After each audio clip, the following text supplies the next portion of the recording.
Hello, welcome to Soulprint Insights. This is going to be part 3 of the In-Depth series. So first of all, thank you so much. Welcome to my new subscribers, my established ones. I adore you. You've stuck with me through thick and thin, and I'm so grateful for that. Um, I, I encourage you to hit the notification bell, and this is not something I ever say because I think, you don't need me nagging at you about. Anyways, but I'm really going to encourage you to hit that notification bell if you have not done so, because, as those of you who have been around for a while know, I may put out a series of videos 3, 4, 5 weeks in a row, and then I'll pause, and there might be 2, 3 weeks where I don't release any. So at least that way, when I do release one, you're going to get a notification. Okay, so give that some thought. Thank you for all of the lovely comments. Thank you for sharing your stories. The in-depth series, as I said, is just something that I felt it was the right time for. And based on your comments, based on the personal stories you're sharing, then I actually think it really was absolutely a good time for it. So today I want to talk about soul groups. Now,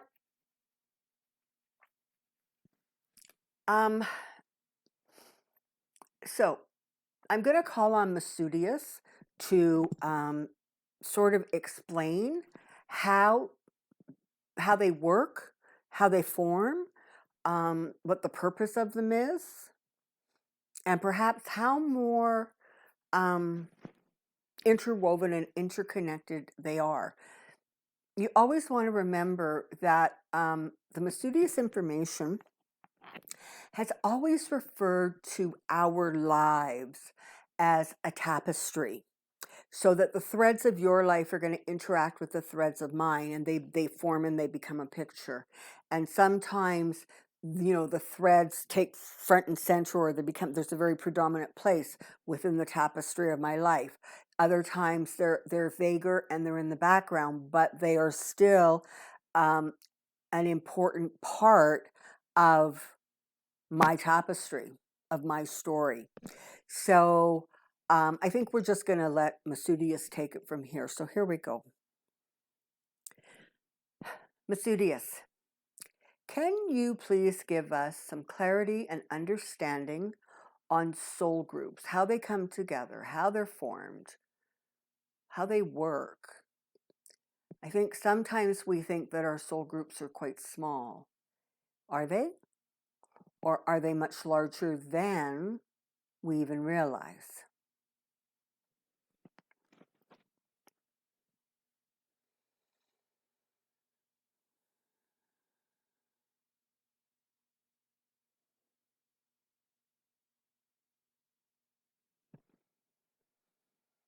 Once again, we are privileged and delighted to be able to share these communications with you, the Soulprint family.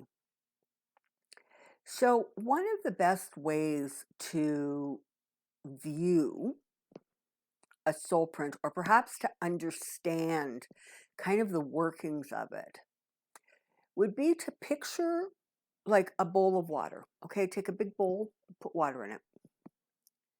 And then I want you to add some oil to the water. And now I want you to take an instrument. It can be a toothpick, a fork, whatever, just an instrument. And I want you to very gently and very slowly start swirling that oil, moving through it very gently. What you're going to see, of course, is that the oil breaks apart and it goes off in different directions. But it doesn't stay stagnant. It continues to move. It continues to come together and break apart. Different parts of it, some, that are in the bottom, meet up with those on the top, left with the right, however you want to view it.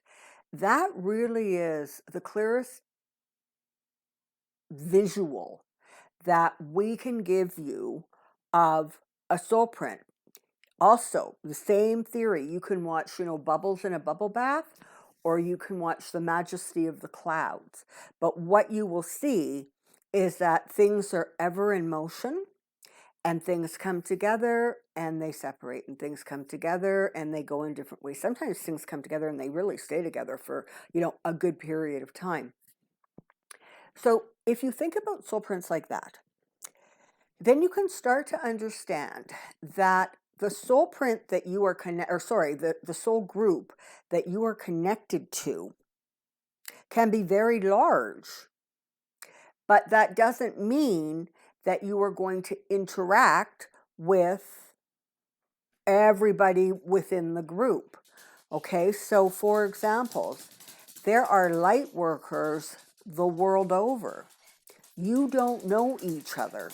Your energies may resonate, but you don't know each other consciously, okay? And, that of course explains how come very often when you meet somebody and they share very similar interests to yours, or there's just that instant connection, you think of them or recognize them as being part of your soul group. They are part of,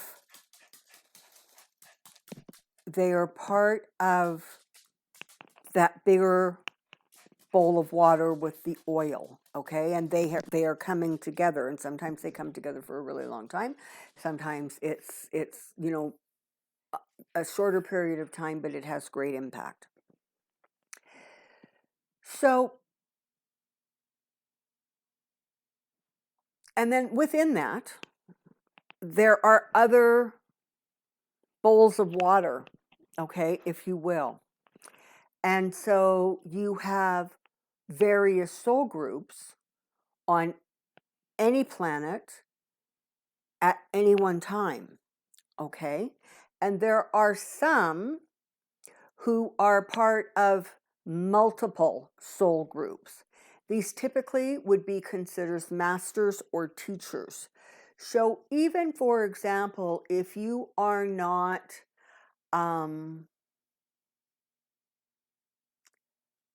practicing, or you are not a member of a certain religious group, for example, or philosophy, that doesn't mean that the works of a Christ or a Buddha are not on some level part of your awareness.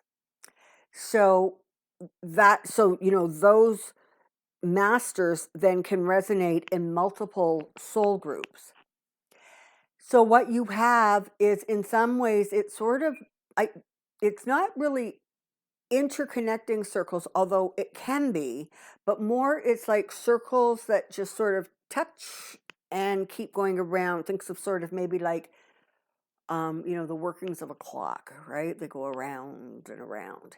And when they touch, you can very often have, overlap, where somebody from one soul group interconnects with another soul group. Now, just because a soul group is sort of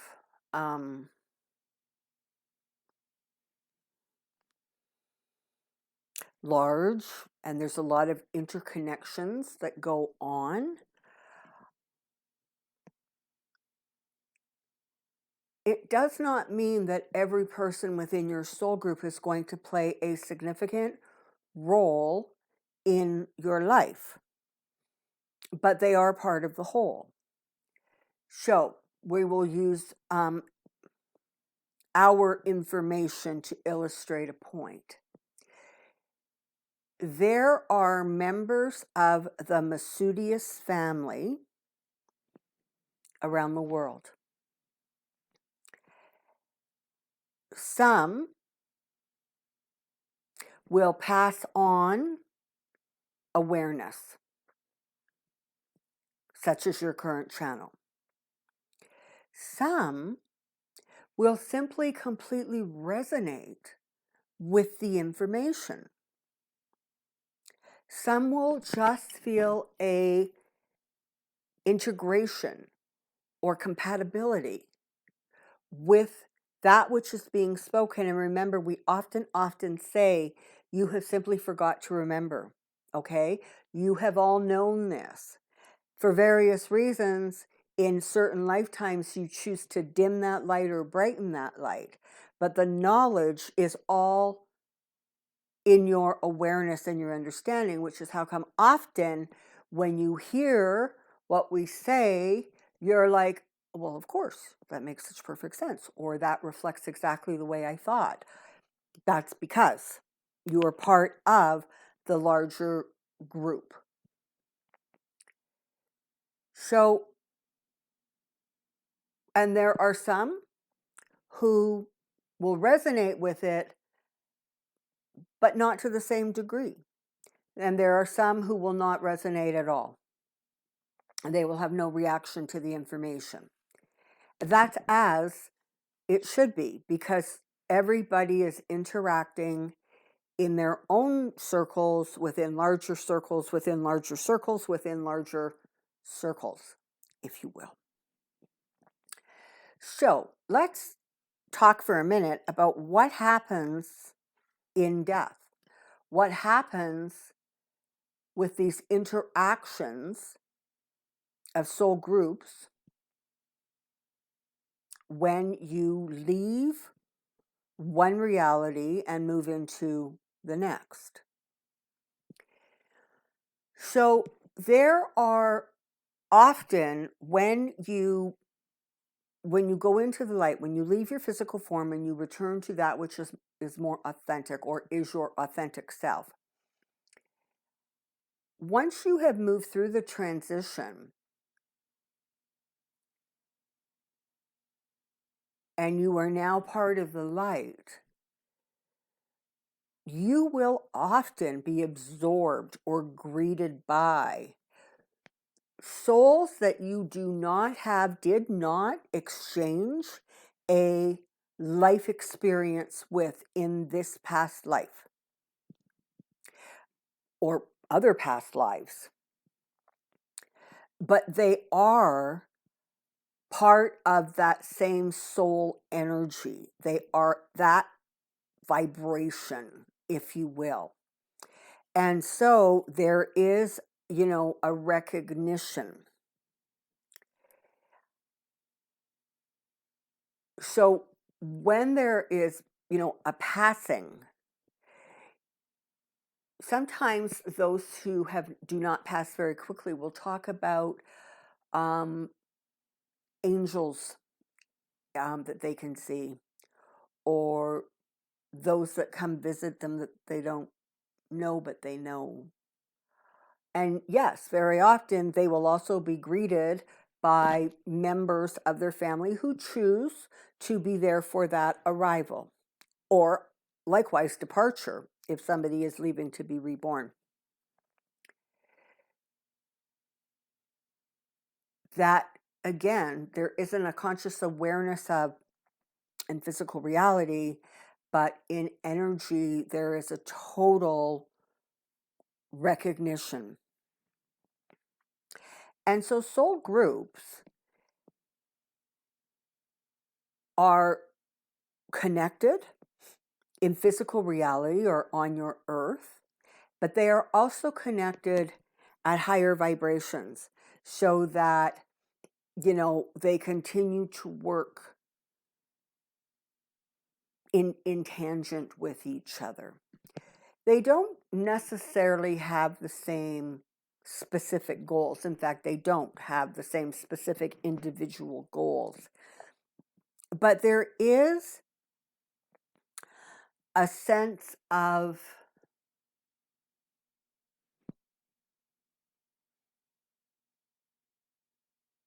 connection.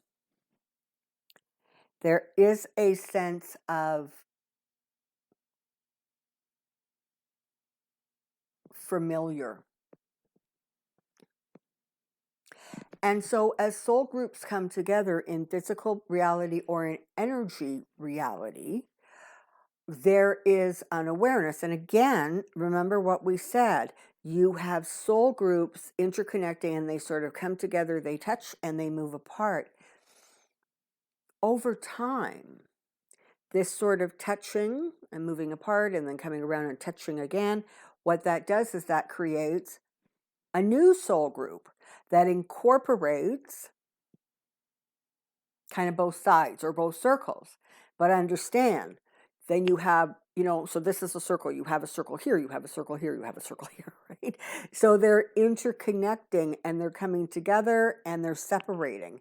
And that is like, a big version of putting oil in water, because the description of putting oil in water really does talk about sort of your soul group, as it were. And again, it is much larger than you realize or recognize, but there is that component. And it grows and it's ever expanding. Because, of course, it is everything. It is higher consciousness. It is all. It is everything. And it is what will always be. This continual expansion. So let's just bring one more component into this.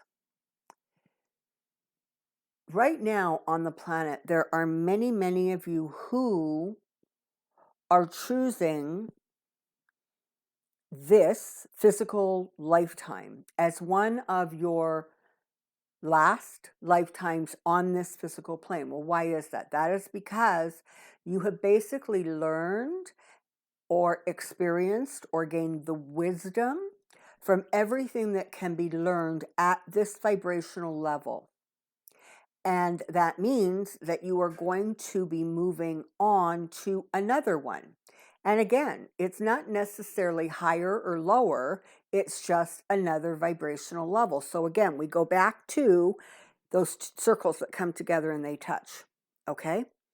You're shifting from one to another. Can you scoot back and forth? Yes, you can. Absolutely.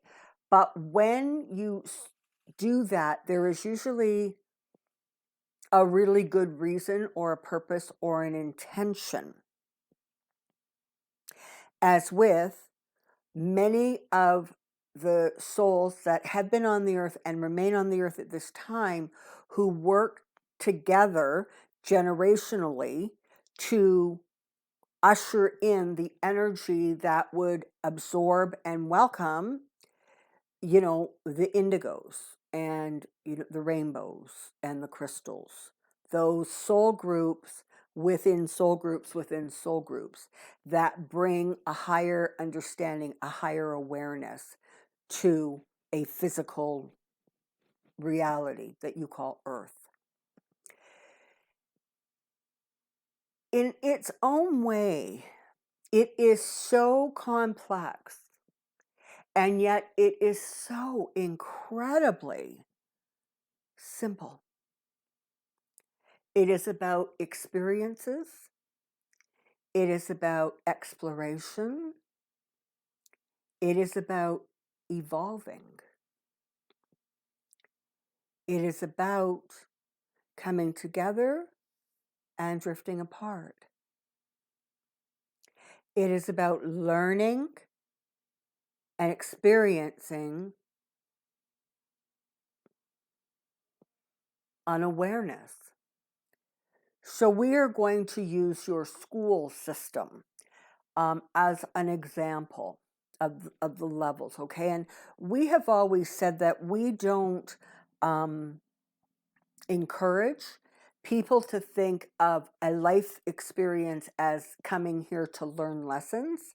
We much prefer a closer reality, which is they come here to experience certain things and different aspects of certain things from various different directions, and that can evolve over multiple lifetimes.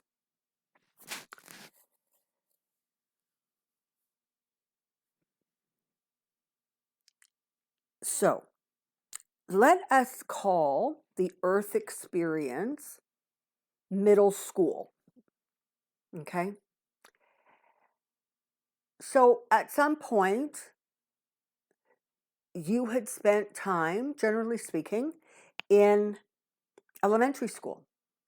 And when you gathered or gained everything that you wanted to in that time, you move forward to middle school. And from there, you will move to high school. There are those in high school who are taking master's degrees, who are taking doctorates. Now, we want you to understand that these levels do not go vertical, they go horizontal.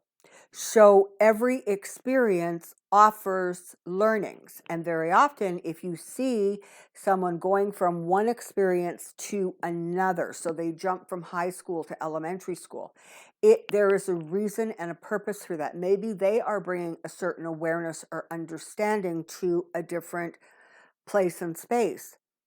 Or because everything is a continual sense of evolution, they are returning so that they can gain a different level or a different kind or a different area of wisdom. As we said, so complex and yet so simple. Which is why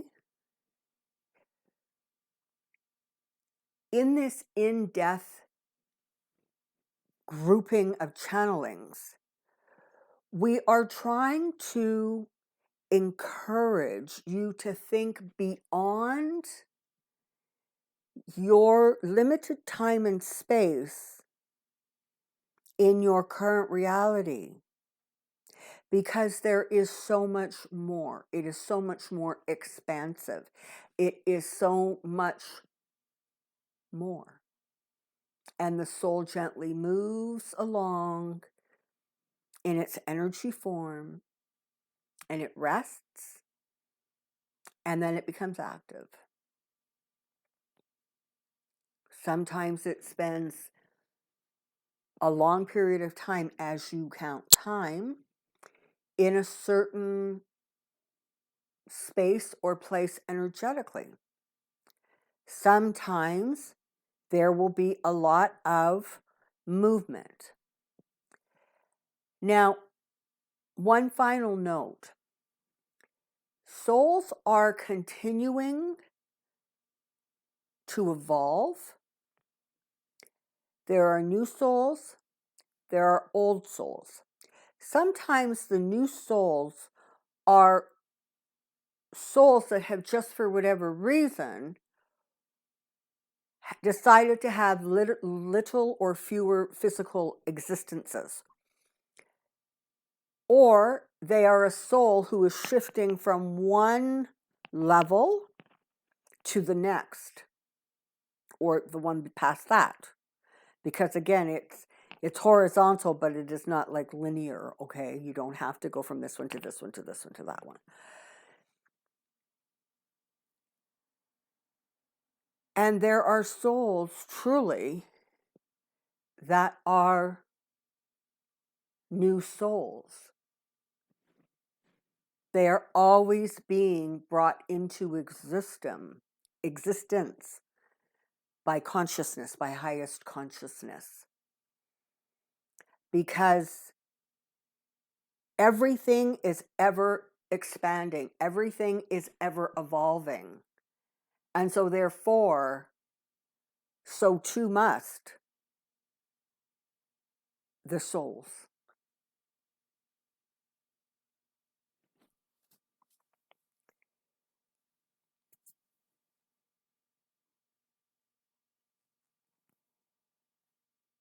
In death,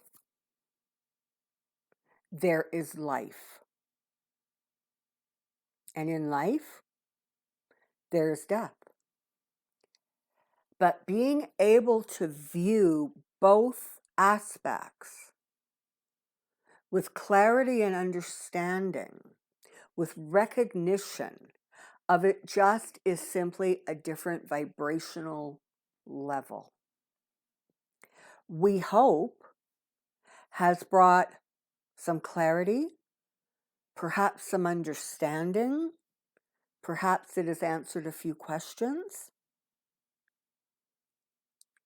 You may watch this many times or once or not at all. You may refer back to these videos or hear them once and get everything you need. As with everything, the choice and the journey is yours, because in every moment you are creating your tapestry. You are living your soul print. And while there are days that may not feel pleasant, while there are challenges to be met, there is a beauty, a grace, and an energy dance that shifts and moves through each of your experiences. We remain at this time Masudius.